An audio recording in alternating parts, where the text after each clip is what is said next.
Hello student, कैसे हैं आप सब। एक बार पुनः से कोचिंग क्लासेस पर स्वागत है। उम्मीद करता हूं आप सब अच्छे होंगे, मस्त होंगे, बेहतर होंगे, आपकी पढ़ाई बेहतर चलेगी। बच्चों, क्लास 12 फिजिक्स एनसीईआरटी में चैप्टर आपका 9 चल रहा है, प्रकाश का परिवर्तन नामक चैप्टर।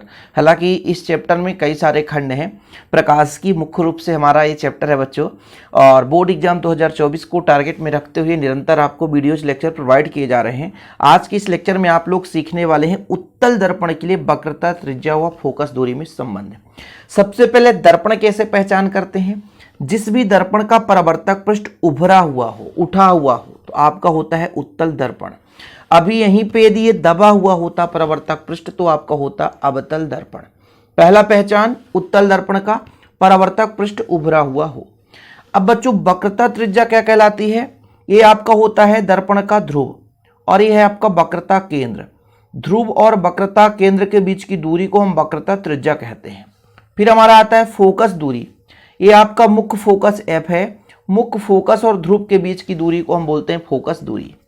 जो आपका वक्रता त्रिज्या होता है, ये ध्रुव और आपका वक्रता केंद्र है, इसके बीच की दूरी है कैपिटल आर से रिप्रेजेंट करते हैं। और जब हम फोकस दूरी की बात करते हैं तो ये आपका मुख्य फोकस है। मुख्य फोकस और ये ध्रुव के बीच की दूरी को हम फोकस दूरी कहते हैं। सब कुछ जानना जरूरी है। अब आप लोगों को लगता होगा कि ये पी क्या है, ये ध्रुव है। किसी भी आप दर्पण की बात करेंगे तो उसके केंद्र को हम क्या बोलते हैं बच्चों, ध्रुव बोलते हैं। क्या बोलते हैं, ध्रुव। अब ये हमारा ये जो वक्रता केंद्र है, इसकी परिभाषा क्या है। जैसे हमारा एक आपका उत्तल दर्पण है, इसको यदि हम आगे बढ़ाएं तो एक गोले का निर्माण होगा, होगा कि नहीं होगा। और वो जो गोला होगा उसका एक केंद्र होगा, वही केंद्र ये है वक्रता केंद्र। ये हम अपने से नहीं लिए हैं, कहीं ना कहीं इसकी एक निश्चित डेफिनेशन है, कहीं ना कहीं इसका एक निश्चित नियम है कि कहाँ पे सी होगा। तो जैसा जो भी हमारे पास एक दर्पण है वो किसी न किसी गोले का भाग, एक छोटा सा अल्पांश है, यहाँ पर एक छोटा सा अल्पांश दिख रहा है, इसको आगे बढ़ाओगे तो एक गोला बनेगा। उस गोले का जो केंद्र सी है, इस दर्पण का वक्रता केंद्र कहलाता है। फिर समझने की कोशिश करेंगे आप लोग। ये हमारे पास एक छोटा सा दर्पण है, किसी न किसी गोले का भाग है, उस गोले का केंद्र वक्रता केंद्र कहलाता है। और वक्रता केंद्र और ध्रुव को मिलाने वाली जो रेखा है, उनके बीच की दूरी, ये जो रेखा मिलाने वाली रेखा मुख्य अक्ष कहलाती है। मिलाने वाली रेखा क्या है, मुख्य अक्ष कहलाती है। और इनके बीच की दूरी जो है बच्चों, वो वक्रता त्रिज्या कहलाएगी। अब मुख्य फोकस क्या है। जैसे मान लीजिए हमारे पास एक प्रकाश किरण है जो मुख्य अक्ष के समांतर आपतित होती है, और परावर्तन के फलस्वरूप जिस बिंदु से आती हुई प्रतीत होगी, जैसे मुख्य अक्ष के जिस बिंदु से मिलेगी, जैसे हमारा प्रकाश किरण ए बी आपतित हुआ और यहां से टकरा करके बी एम दिशा में परावर्तित हो गया, लौट गया। लेकिन ऐसा आभास हो रहा है कि ये इधर से आ रही है, तो जिस बिंदु से आती हुई प्रतीत होती है तो उसे हम बोलते हैं बच्चों मुख्य फोकस। ठीक है, यानी बी एम दिशा में चली तो जाती है, लेकिन ऐसा प्रतीत होता है कि ये एफ से होकर आती हुई है ना, तो वो आपका हो जाता है मुख्य फोकस। वैसे तो सामान्य परिभाषा ऐसा है कि मुख्य अक्ष के समांतर कोई प्रकाश किरणें दर्पण पर आपतित हो और परावर्तन के फलस्वरूप मुख्य अक्ष के जिस बिंदु से होकर जाए, जिस बिंदु पर वो प्रतिच्छेद करे वो रेखा, है ना। यानी प्रकाश किरण ये जैसे दर्पण पर आपतित हुई और परावर्तन के फलस्वरूप मान लो इधर चली गई, मान लो इधर जाती, ये तो अपवर्तन हो जाता, लेकिन हम मान के चलते हैं आती हुई प्रतीत होती है। तो परावर्तन के फलस्वरूप जिस बिंदु पर मिलती है मुख्य अक्ष के, वही आपका मुख्य फोकस कहलाता है। तो ये डेफिनेशन वगैरह जानना जरूरी है, क्योंकि काम की चीजें हैं। अब यहाँ पर बच्चों थोड़ा समझने की कोशिश करेंगे, तब क्लियर हो पाएगा क्या हम समझाने जा रहे हैं। फिलहाल सबसे पहले मैंने कहा कि एक्स वाई आपका उत्तल दर्पण है। ये उत्तल दर्पण क्यों है, क्योंकि परावर्तक पृष्ठ उभरा हुआ है। इसका ध्रुव P है। ध्रुव आपका सेंटर होता है, किसी भी दर्पण का सेंटर पॉइंट होता है।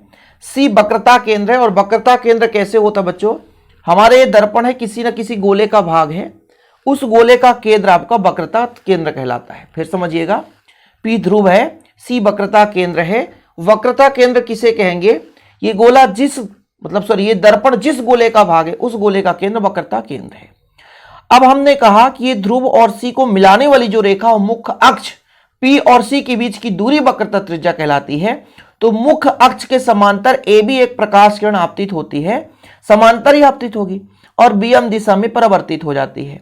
ऐसा प्रतीत होता है कि यह किरण मुख्य फोकस से होती हुई आ रही है, यानी एफ से होकर के आ रही है। ठीक है, तब बच्चों जब हम जानते हैं कि कोई भी प्रकाश किरण किसी सतह से टकराकर परावर्तित होती है, तो वहां पर जो आपतन कोण होता है आई, ठीक है, और परावर्तन कोण जो होता है आर, ये दोनों आपस में बराबर होते हैं। आपने परावर्तन का नियम तो पढ़ा है कि आपतन कोण का मान परावर्तन कोण के बराबर होता है। ठीक है, आपतन कोण का मान परावर्तन कोण के बराबर होता है। अब जहां भी परावर्तन की क्रिया होती है वहां पर एक अभिलंब होता है। तो यहां पर जो बिंदु सी से आती हुई प्रतीत होती है, वक्रता केंद्र से आती हुई प्रतीत होती है, ये बीएन दिशा में जाती है। तो जो बीएन है बच्चों, ये आपका अभिलंब है। तो यहां पर आप लोग थोड़ा सा लिख भी सकते हैं कि सी बी को हमने मिलाया, सी को बी से मिलाया और एन तक बढ़ाया, जो बी एन इसका अभिलंब है। अब आप लोगों ने परावर्तन का नियम तो पढ़ा है बच्चों कि परावर्तन का नियम क्या कहता है, आपतन कोण का मान परावर्तन कोण के बराबर होता है, मतलब आई का मान आर के बराबर होता है। आगे फिर से वही प्रोसेस होगा, थोड़ा समझने की कोशिश करेंगे, लेकिन हम यहां पर पहला स्टेप तो स्टार्ट ही कर देते हैं।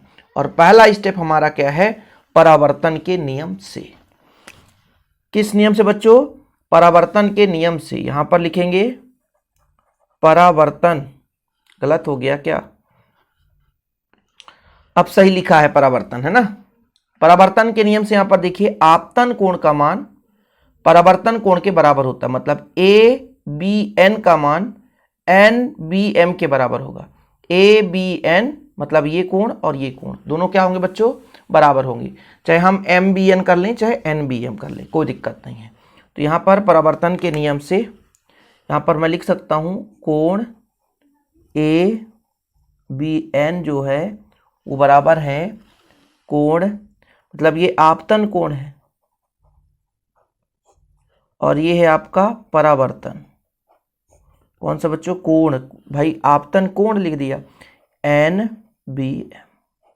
आपतन कोण का मान परावर्तन कोण के बराबर होता है। ठीक, चलिए अब यदि कोई दो रेखाएं समांतर है, जैसे मैंने कहा ए बी और ये आपका पीसी समांतर है और इसको एक रेखा मिला रही है, देखो जरा, तो ये जो कोण है और ये कोण है, ये दोनों संगत कोण कहलाएंगे। तो यहां पर फिर से देखिएगा, ए बी समांतर है किसके, पीसी से। तो चूंकि ए बी समांतर है पीसी से, समांतर है और इनको बीसी मिलाती है, बीसी मिलाती है, तब बच्चों आप लोगों को क्लियर होना चाहिए कि संगत कोण ए बी एन बराबर हो जाएगा कोण बी सी पी, ये आपका क्या है, संगत कोण। अब फिर से आपको मैं समझाता हूं डायग्राम से। ए बी जो है ये मुख्य अक्ष के समांतर है, इसको ये रेखा मिला रही है, तो ये वाला जो थीटा कोण है ये आई के बराबर होगा, क्योंकि ये संगत कोण होता है। हमें जिस कोण की आवश्यकता है वही कोण लेंगे। अब बच्चों यहां पर देखिए, एक रेखा यदि हम बात करें सी एन और एफ एम एक दूसरे को काट रहे हैं, तो ये वाला जो कोण है इस कोण के बराबर होगा। फिर से समझने की कोशिश करेंगे, शीर्षाभिमुख कोण आपने कभी पढ़ा है, शीर्षाभिमुख कोण मतलब कोण जो आपका एन बी एम है ये बराबर होगा कोण सी बी एफ के। ये आपका जानते हो क्यों, क्योंकि शीर्षाभिमुख कोण है, शीर्षाभिमुख कोण। यदि दो रेखाएं एक दूसरे को प्रतिच्छेद करें, यदि दो रेखाएं एक दूसरे को प्रतिच्छेद करें तो आमने सामने कोण को हम बोलते हैं शीर्षाभिमुख कोण। ठीक है, फिर समझने की कोशिश करिएगा। ये आपका देखिए जो N से C तक जाता है और M से F तक जाता है, तो एक दूसरे को काट रहा है, तो ये कोण इस कोण के बराबर है। कहानी बड़ी लंबी चौड़ी है लेकिन इतनी आसान है कि कुछ भी नहीं कहा जा सकता, जो थोड़ा सा दिमाग लगाएगा। अब हमने तीन समीकरण लिया, एक ये हो गया, ये दूसरा हो गया, ये तीसरा हो गया। वैसे तो डायग्राम से आपको सब कुछ समझ में आएगा। अब मैं यदि कोण को लेकर चलूंगा तो कोण में आप विचलित हो जाओगे। फिलहाल यदि ये इसके बराबर है, दोनों बराबर है, ध्यान रखिएगा, मतलब ये 10 डिग्री तो ये भी 10 डिग्री, ये इसके बराबर है मतलब ये 10 डिग्री तो ये भी 10 डिग्री, अच्छा ये इसके भी बराबर है मतलब ये 10 डिग्री तो ये भी 10 डिग्री, तो सब जब 10 डिग्री है तो ये आपस में भी बराबर है ना। फिर से समझिएगा, यहीं पे ट्विस्ट होता है। समीकरण 1 में हमने कहा ये इसके बराबर है, फिर हमने कहा ये इसके बराबर है, फिर हमने कहा ये इसके बराबर है, मतलब सब एक दूसरे के बराबर। कैसे भाई? आपतन कोण का मान परावर्तन कोण की, ये दोनों बराबर हो गए। ठीक है, मैंने कहा ये 20 डिग्री तो ये भी 20 डिग्री है, इधर उधर की संशय की बात नहीं है, यदि 20 है तो 20 डिग्री। फिर मैंने कहा जो आई है ये थीटा के बराबर है क्योंकि ये दोनों संगत कोण है, मतलब ये 20 डिग्री तो ये भी 20 डिग्री। चलो भाई, मतलब ये भी 20 हो गया, ये भी 20 हो गया, ये भी 20 हो गया। अब आपस में यदि इनको बात किया जाए तो ये शीर्षाभिमुख कोण है, ये भी आपस में बराबर है। तो जब ये 20 डिग्री तो ये भी 20 डिग्री, तो भाई ये दोनों 20 हैं, ये भी दोनों 20 हैं, तो आपस में जब 20 है तो ये आपस में बराबर होंगे कि नहीं? बराबर होंगे। यहीं से पूरा कहानी समाप्त हो जाता है। इसके बाद थ्योरम नाम मात्र को होता है। थोड़ा समझने की कोशिश करेंगे। ये आपतन कोण परावर्तन कोण के बराबर है, आई का मान आर के बराबर है, यदि 20 डिग्री तो ये भी 20 डिग्री। ये आई जो है थीटा के बराबर है क्योंकि संगत कोण, मतलब ये 20 डिग्री तो ये भी 20 डिग्री।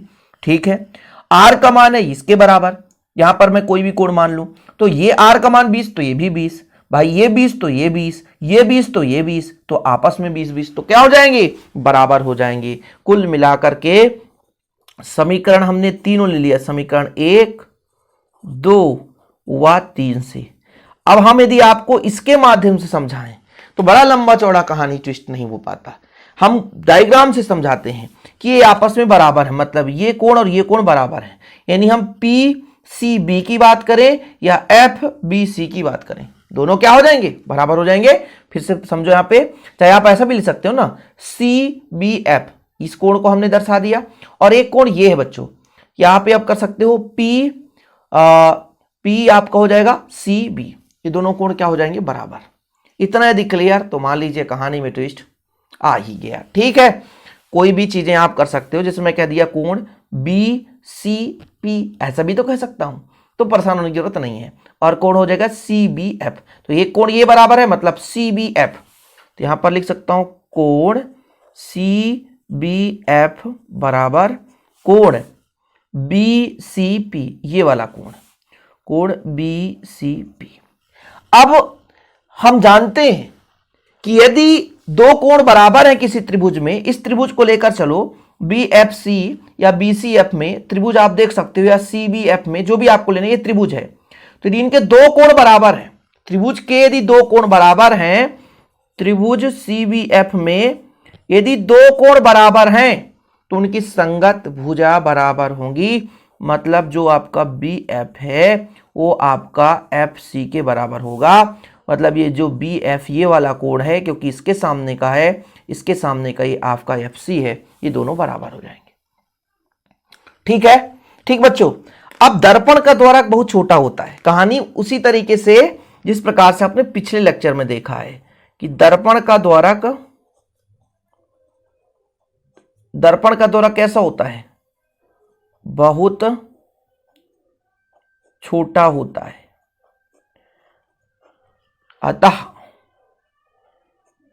अतः जो बिंदु P है यानी B है, बिंदु P के अत्यंत निकट होगा।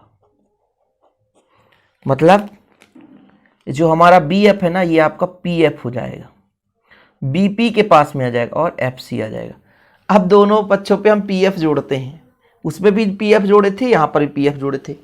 PF जोड़ने का रीजन क्या है मैं आपको यहाँ पे समझाऊंगा, थोड़ा सा देखिएगा, 2 मिनट दीजिए।